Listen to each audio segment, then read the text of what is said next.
Hi hello नमस्कार जय जगन्नाथ जय हिंद। आई एम अनुभव Mohanty, member of parliament from Kendrapara, Orissa, Biju Janata Dal. And Lok Sabha में आने से पहले I was a member of parliament Rajya Sabha the upper house and I was really privileged to be there. And from there I have learned so many wise things from such learned and such wise men and women in the Rajya Sabha then. And I'm thankful to my leader, Honorable Shri Naveen Patnaik sir, to the people of Odisha who blessed me to be here in the parliament, the biggest temple of democracy. And uh, I always believe that I should do my duties, my responsibility as parliamentarian as much as possible so that people and my leader who have blessed me so much feel proud of me. So I have tried my best. And the reason behind shooting this video today is very, very clear that we have been watching the parliament, this present monsoon session of 2021 of the parliament. The house, since more than 2 weeks now, is getting stalled, and a lot of disruptions and protests inside the house are going on. I, as a young parliamentarian, as a youth leader, and as people's representative, and as a citizen of India, I feel really sad that the house isn't functioning properly. Although Honorable Speaker Sir Om Birla Sir is trying his best, is giving his best efforts कि कैसे सदन अच्छे से चले, हर एक सदस्य अपने constituency के मुद्दों को उठाए, अपने राज्य के हित में, देश के हित में चर्चा हो। जो भी बिल्स पास होने के लिए आई है, इंट्रोड्यूस हुई है या पास होने के लिए इंतजार कर रही है सरकार की तरफ से, और मेंबर्स का अधिकार जो सवाल पूछने का होता है, हर एक सदस्य का अधिकार होता है, वो अधिकार जैसे मेंबर से कोई ना छीन पाए। But unfortunately for some reasons ये नहीं हो पा रहा है सही तरीके से, और मैं इसके लिए जिम्मेदार किसी एक को नहीं ठहराऊंगा। ये हम सबकी जिम्मेदारी होती है कि सदन कैसे अच्छे से चले। ये विपक्ष की भी जिम्मेदारी है और उतनी ही जिम्मेदारी सरकार की भी है। तो ये दोनों ही जिम्मेदार है, हम सब जिम्मेदार हैं जो सदन नहीं चल पा रहा है सही तरह से, और लोगों के मुद्दे, लोगों की आवाज हम यहाँ सदन में नहीं उठा पा रहे हैं। So I am really feeling sad. And मुझे लगता है कि जब हम दुनिया के सबसे बड़े डेमोक्रेसी को बिलोंग करते हैं और गर्व करते हैं उस डेमोक्रेसी को लेकर, तो उस वक्त में डेमोक्रेसी और संविधान हमें ये हक देता है, हमें ये अधिकार देता है कि हम प्रोटेस्ट करें किसी भी चीज को। अगर हमें लगे कि वो गलत हो रहा है देश हित में या राज्य, किसी राज्य के हित में, या किसी नागरिक के विरुद्ध कोई चीज हो रहा है, तो उसका हम विरोध करें, प्रोटेस्ट करें। Protest should be in a very constructive manner. It really makes me feel good when I watch people protesting। जब पार्लियामेंट में भी प्रोटेस्ट मैंने देखा है कई बार, और हमने भी खुद हमारी पार्टी की तरफ में प्रोटेस्ट किया है। वो महात्मा गांधी, जो हमारे फादर ऑफ द नेशन, बापू, उनके स्टैचू के सामने हम साइलेंट प्रोटेस्ट, पीसफुल प्रोटेस्ट करते हैं और अपनी आवाज को लोगों तक पहुंचाने की कोशिश करते हैं, सरकार के कानों तक पहुंचाने की कोशिश भी करते हैं। और हमारी पार्टी एक ऐसी पार्टी है जो हमेशा बिलीव करती है कि नहीं, हम कुछ भी हो जाए हाउस को डिस्टर्ब ना करें, हाउस को चलने दें, और जो भी मुद्दा है, जिस मुद्दे को हम रखना चाहते हैं लोगों के सामने और सरकार का विजन उस तरफ हम लाना चाहते हैं, तो उसको हम कंस्ट्रक्टिव वे में कैसे उसको करें, और अपने डिबेट्स को, अपने पॉइंट्स को, अपने रीजंस बिहाइंड दोज प्रोटेस्ट उनके सामने रखें, ताकि उस पर चर्चा हो सके और उसका कोई समाधान भी निकल सके। बट अनफॉर्चुनेटली 2 हफ्ते से ज्यादा जब पार्लियामेंट चल नहीं रहा है, तो तकलीफ हो रही है ये सब देखकर। और युवा होने के नाते मैंने फैसला किया कि ओके, पार्लियामेंट चल जरूर नहीं रहा है, पर आज नहीं तो कल फिर से चलना शुरू हो जाएगा, अच्छे से चलेगा। और मेरे सारे कोलीग्स, मेरे फ्रेंड्स, मेरे सीनियर्स जो भी पार्लियामेंट में हैं, they all are equally concerned and equally worried कि क्यों पार्लियामेंट नहीं चल रहा है। और उनके मुद्दे भी, उनके जिन जिन मुद्दों में खड़े हो रहे हैं, मैं किसी मुद्दे की विरोध नहीं कर रहा हूँ, किसी मुद्दे का विरोध नहीं कर रहा हूँ और किसी के खिलाफ नहीं बोल रहा हूँ। ये वीडियो किसी के खिलाफ बोलने के लिए नहीं है, बस मेरा एक युवा नेता होने के नाते मेरा ये आग्रह रहा कि मैं लोगों की बातों को इस सोशल मीडिया प्लेटफॉर्म में रखूं। और मैं चाहूंगा, और मुझे लगता है कि मेरे सारे दोस्त, सारे कोलीग्स जो सदस्य हैं, मान्यवर सदस्य लोकसभा के, राज्यसभा के, सभी चाहते होंगे कि सदन अच्छे से चले और सभी अपना अपना मुद्दा रखें, अपना सवाल खड़ा कर पाए। सो आई वुड लाइक कि अगर हम सबको किसी तरह का इस तरह का अपॉर्चुनिटी मिलता है कि हम सोशल मीडिया के माध्यम से हमारा कोई भी सवाल सरकार की तरफ रख पाए, तो उसको कोशिश करें रखने के लिए। I have tried to find this platform to keep my questions, my queries, my concerns regarding my nation before the union government, and I hope uh, I do, I don't do anything wrong while doing all these things. So आज जैसे ये आज 2 अगस्त 2021 है और ये था लोकसभा का आज का list of questions for oral answer, start questions थे। और आज लकीली फॉर्चुनेटली मेरा क्वेश्चन लिस्टेड था, स्टार्ट क्वेश्चन नंबर 199 जो कि था, टॉपिक था setting up of 7 zonal cultural centres के ऊपर में था।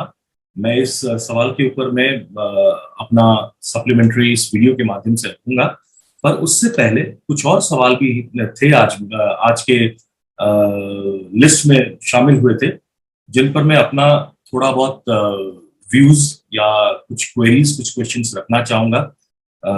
आशा करूंगा, उम्मीद करूंगा कि मेरा ये वीडियो केंद्र सरकार तक पहुंचे और अगर उनको लगे कि हाँ, हो सकता है कि एक एक सवाल में कुछ और सिमिलरली कनेक्टेड दूसरे मंत्रालय से भी रिलेटेड कोई क्वेश्चंस इनडायरेक्टली मैं करना भी चाहूंगा, पर अगर सरकार को लगे कि हाँ, वो सवाल एकदम जायज है और बेहद जरूरी है, उसका जवाब रखना चाहिए, तो सरकार रख सकती है और मैं उनका आभारी रहूंगा।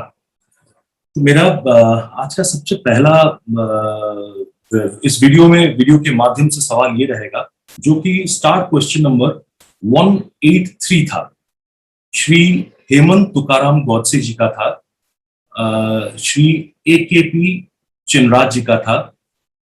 This question deals with the Minister of Tribal Affairs. It was to the Minister of Tribal Affairs, जो कि ट्राइबल अफेयर्स के बहुत ही अहम चीजों के बारे में पूछा गया है। एजुकेशन टू ट्राइबल चिल्ड्रन, बच्चे जिनको हम हमारे देश का भविष्य मानते हैं, जिनके ऊपर हमारे देश का भविष्य निर्भर करता है, जिनकी नींव पर, जिनकी जड़ों पर देश का भविष्य खड़ा रहेगा आगे चल के आने वाले वक्त में, उनके शिक्षा के बारे में सवाल किए थे। बहुत ही अच्छा सवाल था और एकलव्य मॉडल रेसिडेंशियल स्कूल्स को लेकर था, setting up of such schools, और कितना ऐसे स्कूल सैंक्शन हुए हैं और कितने फंक्शनल हैं पूरे देश में, और whether the government is considering to set up Eklavya Model Residential School in Poli Hills of Namakkal district in Tamil Nadu.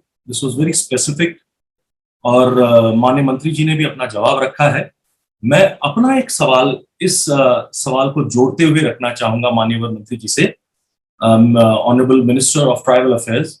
वो ये है कि जब हम ट्राइबल्स की बातें करते हैं, ट्राइबल बच्चों के बारे में बात करें विशेष करके अगर, तो ट्राइबल्स में एक हम समझते हैं कि मतलब education can not be perfect अगर हेल्थ वाइज एक इंसान, एक बच्चा सुस्त नहीं होता है। So education has to be good and along with that good health and access to good treatment, perfect treatment and on time treatment is very much required and essential. तो इस बारे में जब मैं बोलना चाहूंगा तो उसके साथ मैं हेल्थ को जोड़ूंगा। वो ये है कि ट्राइबल बच्चों में एक डिजीज होती है ट्राइबल्स में खास करके ये होती है, और ट्राइबल्स में ही होती है, जो है sickle cell disease. Sickle cell disease एक ऐसा डिजीज है जो कि जेनेटिक है। ये जेनेटिक्स के साथ कनेक्टेड होता है। मतलब माता पिता अगर सिकल सेल डिजीज से दे आर फाउंड कि उनके अंदर वो सेल्स हैं, तो ये चांसेस बहुत ज्यादा होती है कि उनके बच्चों में भी वही सेम जेनेटिक प्रॉब्लम आए, वही डिजीज उन तक भी आए। और जितना जहां तक मुझे पता है, इस डिजीज के होने के बाद एक ट्राइबल बच्चे का, वो लड़का हो या लड़की हो, किसी का भी 20 से 25 साल या 30 साल से ज्यादा जिंदा रहना मुश्किल है। They have a time period to survive, उनका लाइफ स्पैन एकदम काउंटेड होता है। सो इस चीज को कुछ महीनों पहले, या मेरे ख्याल से 1 साल पहले, एक संस्था जो केंद्र सरकार को अप्रोच की थी, जो दावा करती है कि हम इस सिकल सेल डिजीज को पूरी तरह से इरेडिकेट कर सकते हैं। तो मेरा केंद्र सरकार से ये आग्रह रहेगा और ये सवाल भी रहेगा कि क्या आप ऐसे किसी संस्था के द्वारा इस दावे के बारे में आप अवगत हैं, और या नहीं है। अगर नहीं है तो अगर आप बताएं तो I would love to introduce them to you. अगर आपको सही लगे कि वो सही कर रहे हैं, या जो रिसर्च उन्होंने किया है, जो दावा वो रख रहे हैं, इट इज एक्चुअली वैल्यूएबल, तो we can absolutely go for at least a trial project, pilot project, जिससे हम इस बीमारी को पूरी तरह से दूर कर सकते हैं हमारे ट्राइबल भाई और बहनों से, उनके परिवार से। और अगर आपके पास जानकारी है इस चीज को लेकर, तो आपने क्या स्टेप्स लिया है अभी तक इस डिजीज को दूर करने के लिए, हमेशा के लिए, इसके बारे में भी अगर हमको बताएं तो जनता जरूर जानना चाहेगी। और मेरे ख्याल से हमारे ट्राइबल्स को लेकर पूरा हिंदुस्तान, पूरा भारत गर्व करता है, इनके स्किल्स को लेके, इनके जो वेरिएशंस हैं। मतलब मैं उड़ीसा की बात करूं, इतने ट्राइबल्स वहां पर हैं, थोड़ी थोड़ी जगह की दूरी में ही अलग अलग ट्राइबल्स आपको मिलेंगे, जिनकी बोली अलग है, जिनकी भाषा अलग है, जिनका रहन सहन सब अलग है। So it really makes a lot of sense. और अगर ऐसे ट्राइबल्स के सेहत के लिए, उनके अच्छे स्वास्थ्य के लिए हम सब इकट्ठे होकर सोचें, और इनके सुंदर भविष्य के लिए हम मिलजुल कर काम करें, so nothing can be better than this. So I once again want to reiterate my question to Honorable Minister through this video, that are they aware about the sickle cell disease in tribals, and have they been approached by any organization who are promising or committing to eradicate this disease from the grassroots level in tribals? And if no, then please let me know. I would love to introduce them to you. And if at all they have approached to you, then what stand have you taken till now? What are the present proceedings and present status of this treatment of this disease? And what have you thought? How have you planned? What is your blueprint to eradicate this sickle cell disease from the grassroots level in our tribal families of India? Thank you so much.